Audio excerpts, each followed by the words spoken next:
Call the meeting to order. First of all, I want to welcome each one of you here today. We'll start out by introduction. Byron Chapman, standing in as chairman here, I guess, City of Middletown. I'm Travis Thompson with the Transportation Cabinet here in District 5.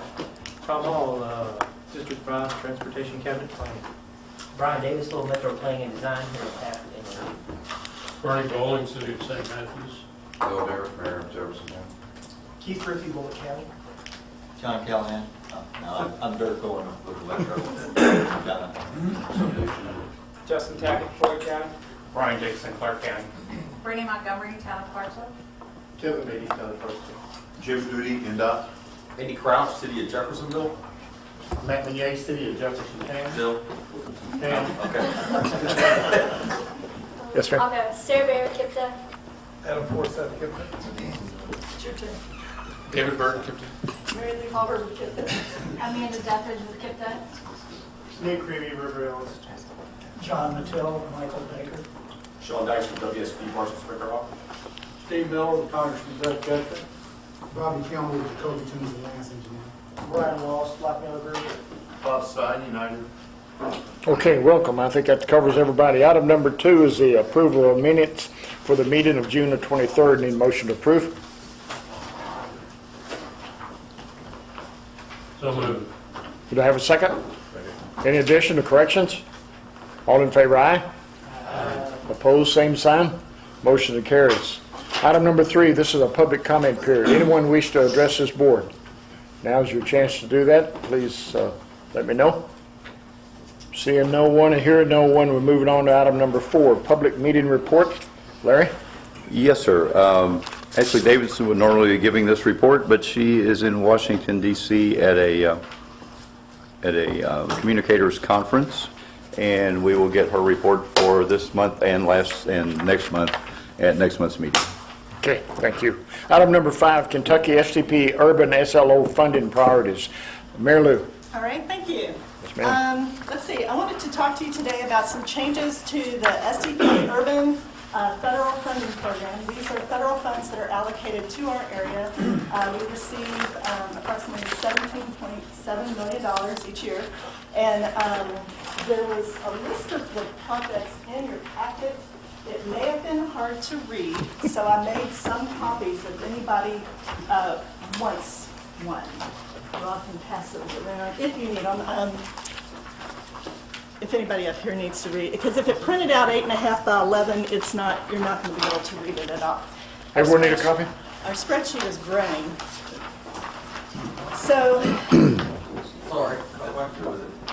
basically, we review these projects periodically to make sure that everything is on schedule. And so we recently had a meeting on August 31st to look at the projects. And a few things to note this time was that our annual allocation increased a little bit. We used to receive $17 million annually, and we were told that we could increase that to $17.7 million.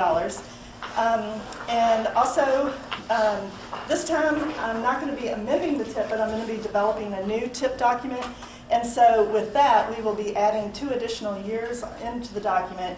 So for this program, we can add the additional 2 years. And so the new TIP will span 2017 to 2020, which gave us a little more funding to use. So first we had to find out what had been obligated in 2016, and we did that by coordinating with KITC. And we obligated approximately $16.8 million, which is a very good year for us. Then we got a rough dollar amount to use as our carryover to 2017. And we won't get a final number on that until after 2016 closes. Then we began the hard part of shifting the projects and adjusting the cost. I can tell you almost every single project on this list changed. I'm not going to go through every one of them. We did, after we made all the adjustments, we ended with a balance of about $35,000 at the end of 2020. Some of the changes, some of the really construction phases that changed, English Station Road, we moved construction from 2018 to 2020. Hubbard's Lane, we moved construction from 2018 to 2019. LaGrange Underpass, we moved construction from 18 to 19.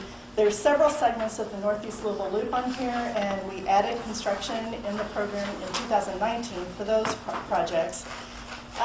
There is one additional change that I'd like to note that actually came to me after this was sent in the packet.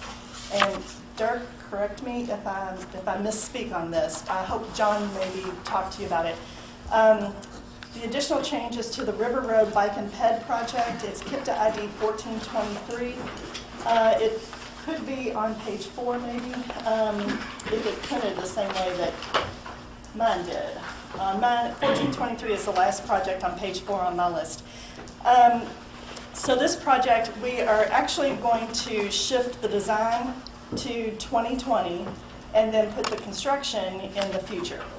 So originally we had, in the list that was sent to you, we had put design in 2018 and construction in 2019. But we're going to shift, design is now in 2020 and construction's moving to the future. Is that your understanding? Okay, great.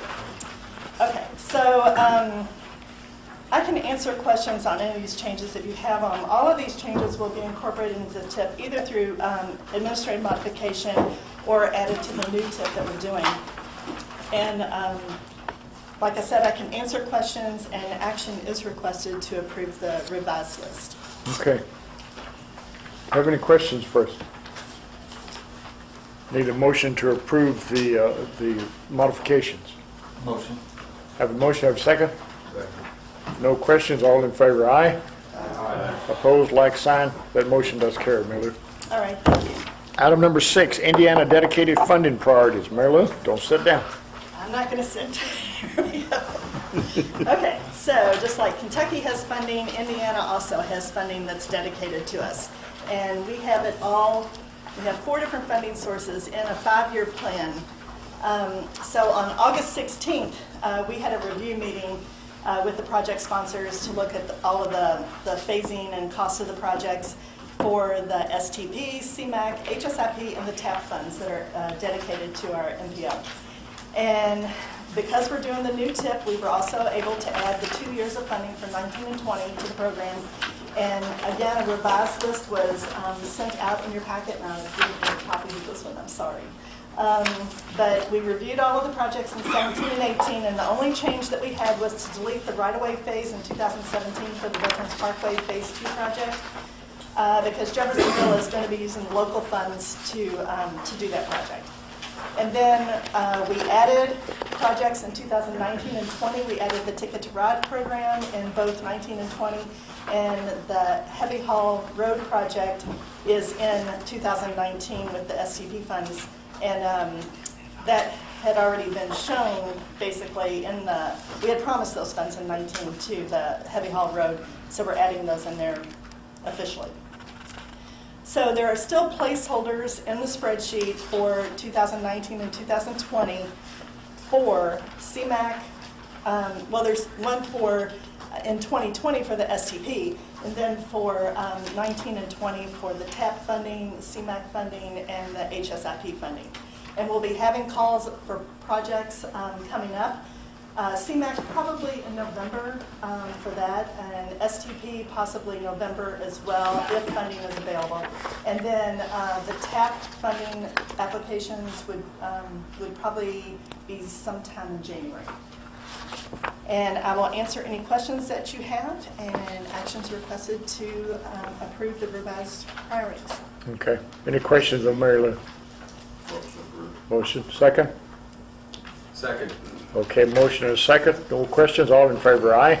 Aye. Opposed? Hearing none. Mary Lou, that does Thank pass. Thank you. Item number 7 is project management process. David Burton, please. David? Thank you, sir.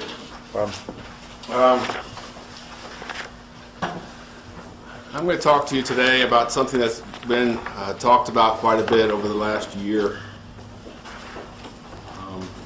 It's the KIPTA project management process. And I have copies of the draft and a summary sheet that was included in your packet if anybody needs a copy to look at while we talk about this. Hopefully, we'll be able to get it clearly understood before we take action or actually ask for action. Anybody need a copy? Here's the SLO version, and here's a summary sheet that was included in the packet, okay? Anyone else? Okay. This isn't something new. This issue was at first introduced to you by Mary Lou in October of 2015. At that time, Mary Lou introduced the idea that projects that are using the SLO funds are being delayed.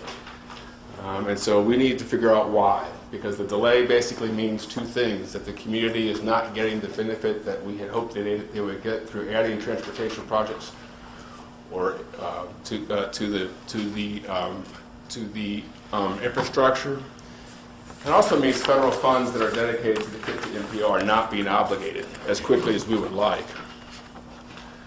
So what happened is, if you may recall, was Mary Lou went through a process and asked all the project sponsors to provide them with all the changes they think they need immediately or in the short term. And then after those changes are approved, we would basically put the SLO program into a hold pattern for any cost increases or new projects while we worked on coming up with a process that would reduce the delay of projects, that would increase the benefit to our region, and also increase the obligation of federal funds that are dedicated to our area. So this committee, the policy committee, approved that hold, and we've been working internally. The staff has been working internally, and we've also worked with a working group consisting of policy committee, TPC members, TTCC members, and project sponsors in order to come up with the process. And here's what we're talking about today. We have a KIPTA project management process that we've identified. One for the dedicated funds that go to Indiana, or STP Indiana funds. Actually, that's one of the federal sources, and the other one are the dedicated funds that come to this part of the river, which are called STP SLO funds. And we've developed two processes for each part of our region. When we went forward with this, we wanted to make sure we did a couple of things, and basically we wanted to enhance the TIP by supporting the goals of the MTP. And this is all in the document. This is the first page of the draft documents that are before you now. We want to enhance the TIP and the meeting of the performance measures that are now very critical to our planning process. And we want to make sure that projects would advance in a timely and efficient fashion. So this is all defined in the draft documents that are before you today. One of the really important things that we wanted to make sure, and that was really driving this a lot, or that we addressed and that was really driving this whole process a lot, is something that's also on the first page of this document. And basically it states the TPC has committed to ensuring that funds are available for not one project, but for all projects that are in the TIP using SLO funds or STP Indiana funds. That's a very important statement, because what was happening was that one project may have a cost increase or may have a shift or a delay that would impact other projects. So if I had a project in the TIP and Larry had a project in the TIP, what might have occurred was my project would have a pretty big cost increase. Well, since we have to be physically constrained in the TIP and with SLO funds, my cost increase might cause Larry's project to be delayed.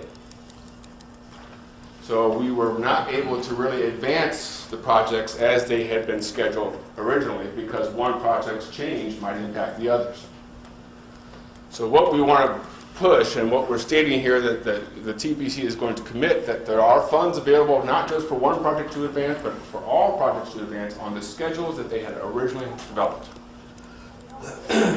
We feel that will expedite the use of federal funds, the obligation of federal funds, and that will ensure that the region they get the projects as they have been promised to once that project was put into the TIP. That's a commitment that the policy committee has made, that the project sponsors have made. And we've had difficulty getting that commitment fulfilled in the time frame that we had said that we would. So this process is hopefully going to address this key point. Now there is a difference. There is a reason why we have two separate processes, one for Indiana and one for Kentucky.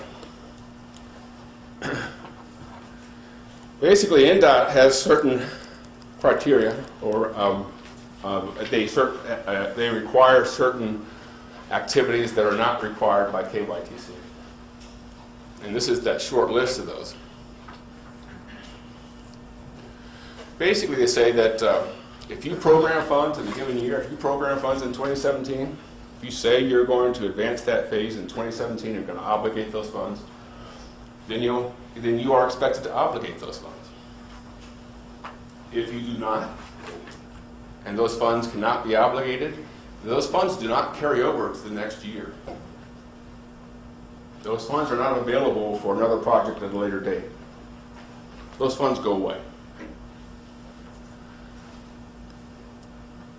And so it's incredibly important that we, on the Indiana side, come up with extremely realistic schedules and extremely realistic cost estimates. Because you basically get one shot. There may be some opportunities to tweak things here and there, but not like with KYTC on this side of the river. So we have to incorporate a process that would respect this. Because if we don't respect it, we run the risk of our region losing funds. And that's what we do not want to do. So the Indiana side of this process has a lot more flexibility because NDOT has put the hammer down. And we have to deal with that. Now on the Kentucky side of the river, we can carry funds over. If we don't obligate the funds that we say we've programmed, let's say in 2017 we have 10 million available and we program 10 million, but we only obligate 7. Well, that 3 million can then be carried over to 2018. So that risk is not there in terms of management of the funds. But the risk is that there is a delay in obligation, and there's a delay of benefit to our region. So that's what this process tries to address.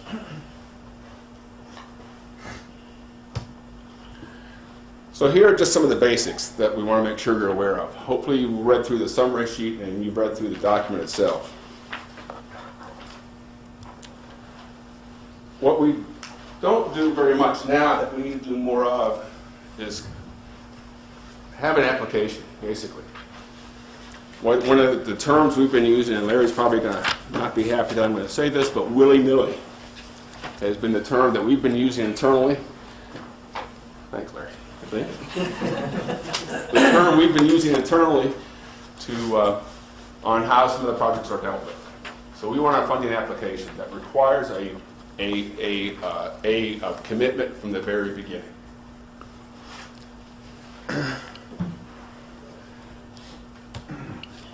There's a general fund. In other words, each state, each portion of our region, in Indiana and in Kentucky, has an annual allocation of funds. In other words, each year we get new money. In Kentucky, Mary just reported that it's $17.7 million per year. In Indiana, it's 2.4 annual allocation. So we're just going to be calling that a general fund from now on. And I'm going to tell you why here in just a second. But they established a general fund from which projects can be programmed and from which projects can advance. Now, one thing we're doing on the Kentucky side, but we're not doing on the Indiana side, is establishing a cost increase reserve.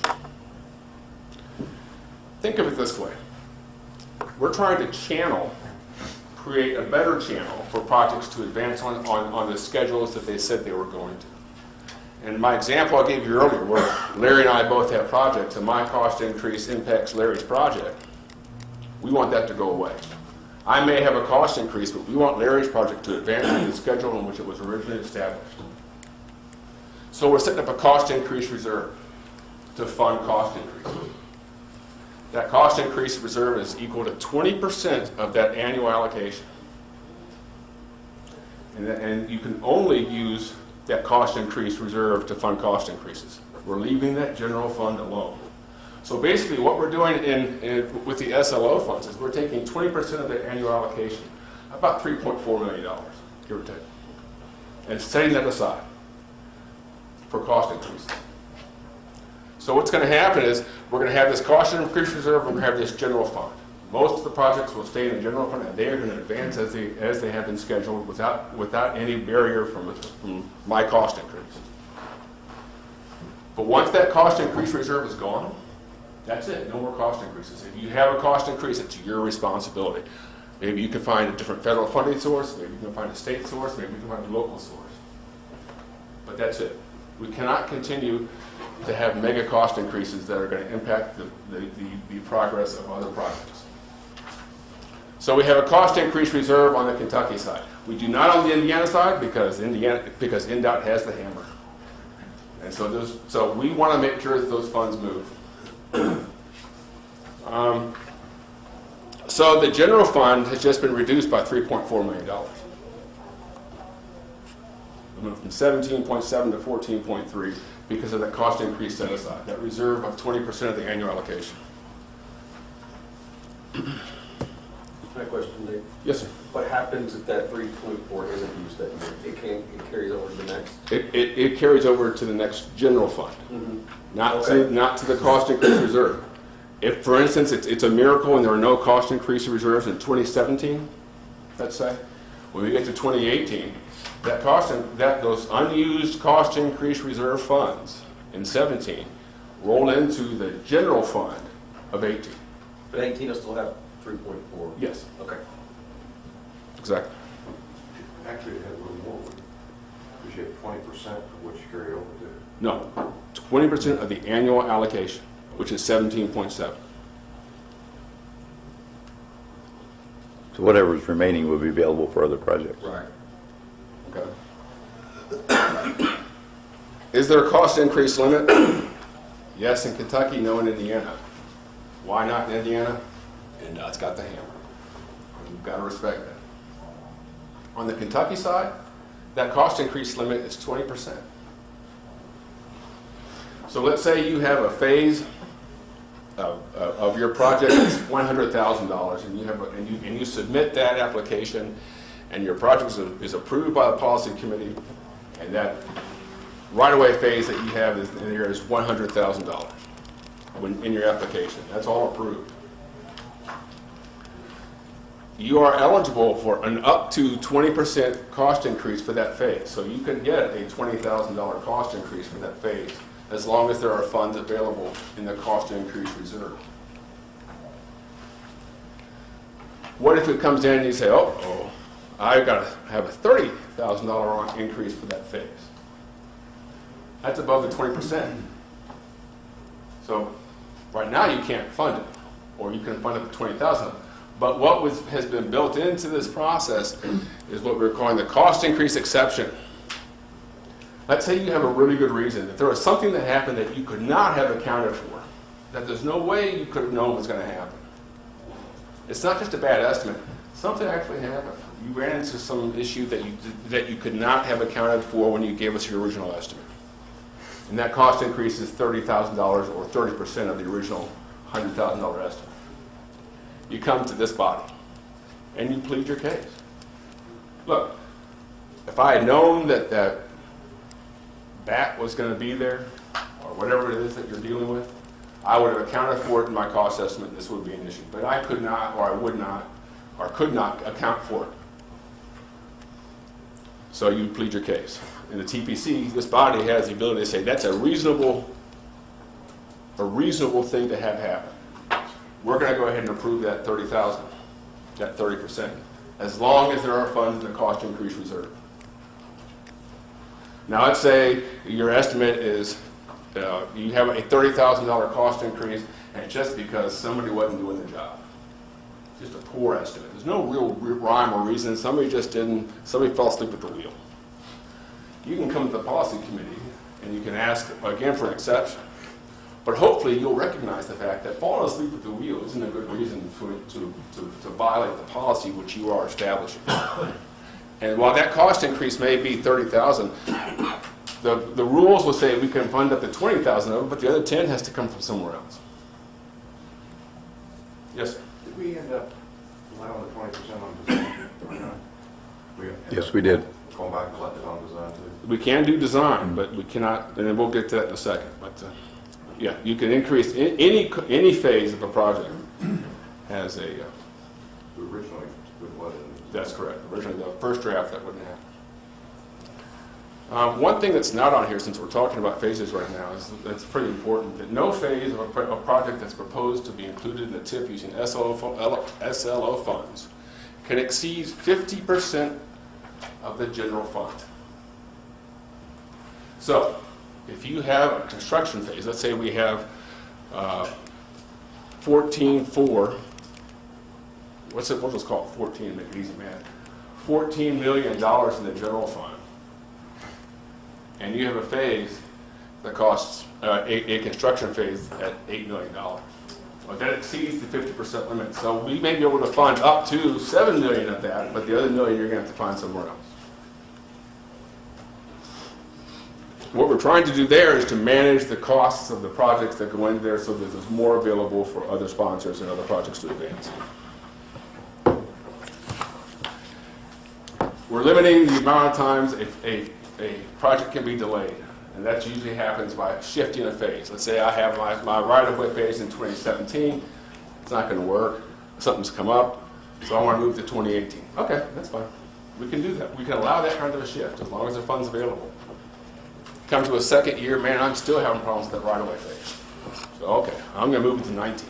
Okay, that's fine. 2 years. If you still can't get it done by the third year, you got to move out. Any part of the project that has not been obligated comes out. And then you can come back later on and you can reapply.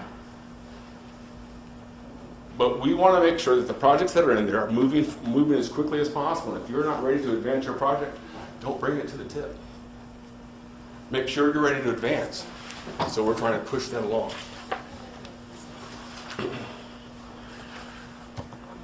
Two more quick things. Right now we have a future phase in the TIP for SLO and STP Indiana. One of the things that was a big concern was that future phase balance was increasing dramatically, to the point where if we did not introduce any new projects to the SLO fund, it would still take us 10 years to fund all the phases that are in the future phase. Unreasonable. That's if we don't introduce any new projects. That means we're stuck with what we have. 10 years to get those funded. So we put a limit on this future phase. That limit is 6 years worth of the general fund. So if our general fund is $10 million and the limit on the future phase is $60 million. Once we hit $60 million, we can't introduce new projects to that future phase. Okay? So we want to manage the amount of pressure we're putting on the SLO fund so that it's not overpressured and so that we can advance the projects that are in there. What do we do about the birds? With this SLO issue that Mary Lou just talked about, what's our current balance on that, Mary Lou? It's approximately $75 million of the projects that in the future column total about $75 million.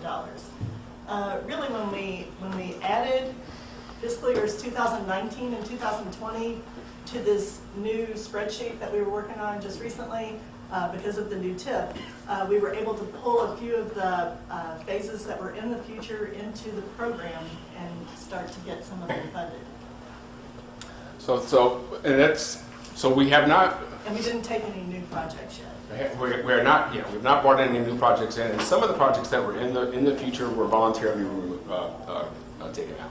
I think there was a Phillips Lane. Was that right? Well, that was taken out. Yeah. So there were a couple that were voluntarily removed. Okay, the next two I'm going to introduce together because this sort of gets to the point you're talking about. One of the things that we push in this new process for both sides of the river is a future first approach. Let's say we decide we have funds that are available in either the STP Indiana or the SLO funds. What we want to do is we want to give the opportunity to the phases that are in the future, give those future phases an opportunity first to advance to bring a project or a phase into the 4-year program. before we issue a NOFA for new projects. So we are committed to those projects. You, the policy committee, are committed to those projects that are in the 4-year program and that have phases in the future as well. So we want to make sure we get those projects finished first before we take on more. So we're going to give everyone the opportunity to say, okay, I'm ready to bring my right-of-way phase in and bring it into the 4-year program. Now, if there are still funds available after that happens, after the future phases have the opportunity to bring a phase into the 4-year program, we will issue a NOFA for new projects. But our hope is that the future phases will eat up all that available funds, all those available funds, so we can continue to advance those projects that we've already made a commitment to before we commit to new ones. So that's basically what we're looking at. Those are the basic concepts that are identified in both of these documents for Indiana and Kentucky, the project management process for Indiana and Kentucky. Mary Lou or Larry, did I leave anything off?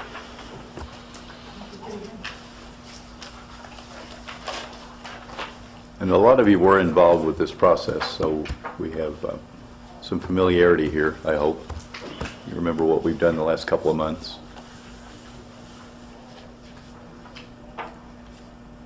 Action is requested, right? Yes, in fact, I'm going to show you what that is right now. This went before the technical committee on September 14th of this month. And they recommended a couple of things for your consideration. Number one, they recommended that the freeze that was introduced by Mary Lou in October of 2015 be lifted so that we can now work with cost increases and introduce new projects to the tip. But that freeze be lifted on the condition that the policy committee approves both the SLO and the SDP Indiana project management processes. Then they recommended approval of the KIPTA management process for Indiana, for the SDP Indiana, and the project management process for the SDP SLO or funds. So before you discuss this and before you take action or do not take action on this, I want to just remind you that there are hundreds of thousands, hundreds of millions of federal funds that come to our region every year. This is focusing on the SDP Indiana, that one dedicated source, and SDP SLO, that one dedicated source. The rest of the federal funds will continue as they have been in the past. But these are the ones that we want to get our handles, get a better handle on, because these are the ones which we have the greatest impact with. We can have the greatest impact with. Thank you. Okay, any questions? Motion to approve with consent. We actually need 3 motions. Three motions. We need to have motion for Kentucky and for Indiana. Well, we also need to have one to lift the freeze. To lift the freeze, okay. You want to lift the freeze after the approval of the management plans? Yes. I would think We so. can. So I need a motion to approve, I guess, first the Indiana portion. So moved. Second? Second. Motion is second. Any comments on the Indiana portion? All in favor, aye? Aye. Opposed? Indiana motion does carry. Motion's approved. What about Kentucky? I need a motion to approve the Kentucky. Have that motion. Second. And I have a second. Comments? Who was the motion? Okay, thank you. Mayor Darrell. Any comments? All in favor, aye? Aye. Opposed? Kentucky portion does carry. Now, need a motion to lift the freeze. Motion. Have a motion, have a second? Second. Motion and a second. Comments on lifting the freeze? All in favor, aye? Aye. Opposed? Hearing none. All 3 motions do carry. Thank you very much. All right, sir. Item number 8, Coordinated Human Service Transportation Plan. Amanda? Good afternoon, everybody. Good afternoon. My name is Amanda Dethridge, and I did present a very similar presentation to this last week at TTCC, so if you were here last week, I do apologize for repeating. But for those of you who are not here, let's get started. First, what is the coordinated plan? A little refresher. It's a plan that seeks to enhance mobility and access to transportation services for older adults and persons with disabilities. That is our target population, so everything that we do with this plan, we keep that population in mind. This plan does encompass the entire KIPTA region, all 9 counties, all of the urban and rural counties. in Kentucky and Indiana. And at the time, it fulfilled the MAP 21 requirement for federal funding for Section 5310. And it was adopted 2 years ago by this body in June of 2014. And since it's been 2 years since the plan was adopted, we decided to check in and see how the plan was doing. So what is this biannual review? Well, first we reviewed the document itself and made some minor changes. Then we checked on what's been done since the plan was adopted 2 years ago. Then we looked at the goals and assessed the progress that we've made towards meeting those goals. And lastly, we evaluated whether or not a full update to the plan is needed at this time, because someday we will need to update it. So first, let's start with the minor changes.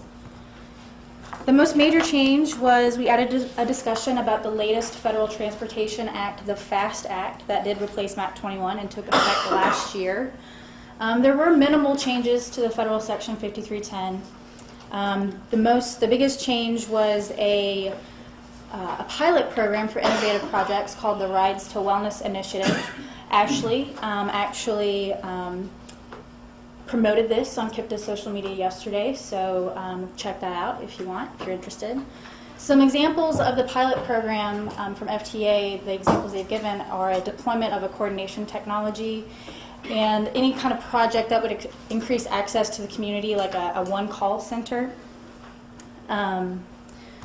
The next changes we made, we looked at the service providers. We have a list of service providers in the plan. So we made sure all of their information was still valid, up to date, added a few, changed the cost, hours of operation, some minor changes, nothing major. Next, we updated the population data. At the time when the plan was adopted, the most recent data that was available was the 2008 to 2012 American Community Survey estimates. So we did update this time to 2010 to 2014. We won't get, obviously, 2012 to 2016 until 16 is over. Actually, the end of 2017 is when those ACS estimates will be available. So we did look at the population of the region, both overall population and, again, those targeted populations of older adults and persons with disabilities, and just updated those tables. And nothing really significant changed to those populations. The percentages were pretty much the same. All of the counties went up in both those targeted populations and the overall populations, but the percentages were really the same. Lastly, we made very minor edits to the text itself, didn't change the content, just made sure there were no grammatical errors, kind of clarified things. We're inserting higher quality maps. Again, nothing that changes the heart of the document. So we're not really expecting a public review is needed to accept these edits like I'm going to ask you to do today. Next in the review, we looked at what's been done in the last 2 years. Since that time, 15 agencies in our region have received funding, and those are all the agencies, the biggest one being TARC. You probably recognize a lot of these: Catholic Charities, PALS, Louisville Wheels, New Hope, ROUC. And this is the sheet actually that I've passed around. Everybody's got a copy of this. It looks like this, kind of a grid. It's got a breakdown of all the agencies that received funding, a description of their programs, and how much all of those programs cost by the 2 fiscal years. And we did fund 19 programs from those 15 agencies. So in the last 2 years, these programs have purchased or replaced 21 accessible vehicles. They've also purchased and replaced 10 non-modified vehicles to get people to and from their medical appointments. And lastly, TARC received quite a bit of funding to expand service to TARC 3 eligible consumers who live and work outside of the AD service area for work trips.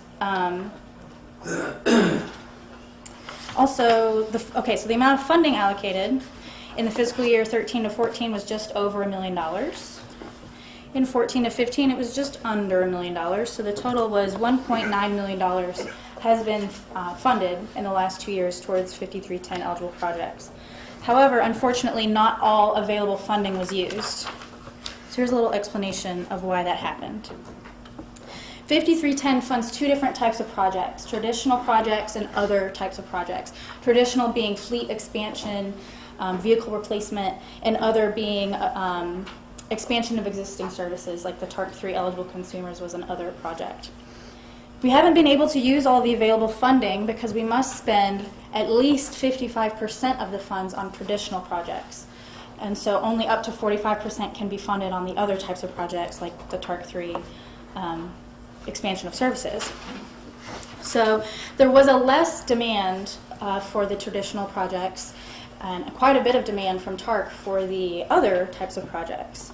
And because of that, we had to spend less money on the other project. We couldn't allocate the full amount of funding on the other project, even though there was quite a bit of demand for it. Because of the less demand for the traditional projects, we couldn't spend all of the money. So about $1.4 million of available funding in the last 2 years was not spent. But that funding can be rolled over to future years if the demand does increase. So what do we expect to happen in the near future?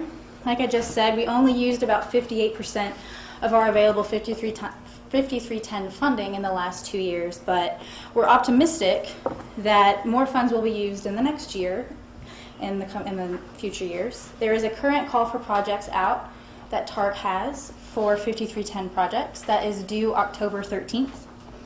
And we're still waiting to hear about the fiscal year 16 and 17 apportionment, how much of the funding we're actually going to be allocated, or available, I should say, in our region.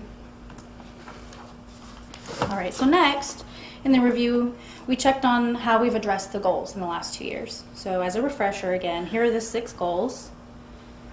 We want to improve access to transportation services for our targeted populations, again, older adults and persons with disabilities.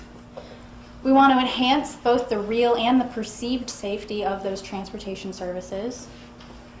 We want to encourage coordination among transportation providers, enhance the quality assurance of those providers.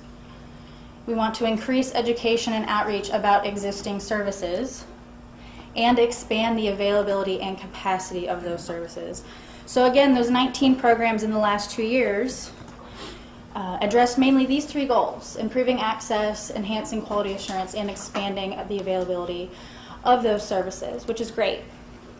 However, they didn't really address those other 3 goals that we have. So we're hoping in the future, maybe with more funding or through that pilot program for the FAST Act, that we'll be addressing all of those goals. Lastly, we evaluated whether or not a full update to the plan is needed, whether we need to do a full public review, a full overhaul, change the goals and objectives, anything like that. And the findings of the review were we've made really good progress on 3 of the goals, half the goals. We'd like to see a little bit of more progress on those other 3 goals. Like I said earlier, we could utilize the FAST Act program, the Rides to Wellness initiative. And hopefully with more traditional projects, with more expansion of fleets, replacement of vehicles, if we fund more of those types of projects, we'll be able to fund more of TARC's projects as well. So no major update to the plan is needed, just these minor changes that we've made. We're going to continue doing these biannual reviews to find out when we do need to do an update. If we update the population data and see that there's quite a bit of a change in distribution, population, anything like that that might trigger a major update, that would trigger we need to change the goals and objectives. If we make major changes like that, we have to get our agencies involved, start a new plan update, take it out to public review, go through the whole process. But right now that process is not needed. So today, what I'm asking for you is to accept the minor changes that we have made to the document and accept the findings of the biannual review. We did present this to the TTCC last week and they did recommend approval. So today I'm going to ask for a motion. Okay, before we get to motion, any questions? Yes. Motion to approve the changes, minor changes. I have a motion. Do I have a second? Let's get energetic, guys. My only question I may have is, you know, the portion that can't be funded because of the swing, if you would. Can any changes be made to make that more usable for us? No, they can't. It's a federal regulation that 55% at least of the funding that you do spend has to be spent on the traditional projects. Okay. So if there's only a certain amount of demand, it lowers the amount that Sure. you can spend on the other side. Which is a good thing, but, Sure. you know, as long as both sides are being met, okay? Right. All right. Any other questions? All in favor, aye? Opposed? Hearing none, the motion does carry. Thank you, Amanda. Thank you. Item number 9 is fiscal year 2015 through fiscal year 2018, the Transportation Improvement Program. This is Mary Lou again. Thank Mary Lou? you. This time I want to talk to you about administrative modifications to the TIP, or the Transportation Improvement Program. Around the table, there is a list of project changes. These are considered minor changes to the TIP and don't have to go through the full amendment process. And because they're minor changes, no action is actually needed by the committee. The Indiana projects on here, they're NDOT projects, and these are mainly just maintenance type projects. In the Kentucky projects, there are a few dollar amount increases, and then there are some funding shifts from one fund to another. There's one project that I need to add on here that did not make the list. So in the Kentucky projects, we are adding the construction of sidewalks on Tucker Station Road from Main Street to Madison Avenue. This is a Middletown project. We're adding the design in fiscal year 2016. It's $250,000 of federal TAP urban funds. And I apologize that didn't make the list. But I'll answer any questions that you have, and no action is needed on this. Any comments, any questions? Thank you, Mary Lou. Thank you. It was easy. Item number 10, Kentucky Indiana Transportation Excellence Award. Yes, sir. For those of you who were involved with this last year was the first year that staff and the TPC had awarded a Kentucky Indiana Transportation Excellence Award. We call it the KITE Award for projects that fly above all the others, if you will. So, I like if that. you will. I'll do that again, that's right. It's a so- willy over here. It is. So if you have any nominations for any projects in the metropolitan area that were either completed or actually underway during this calendar year, 2016, deadline for nominations is October 7th.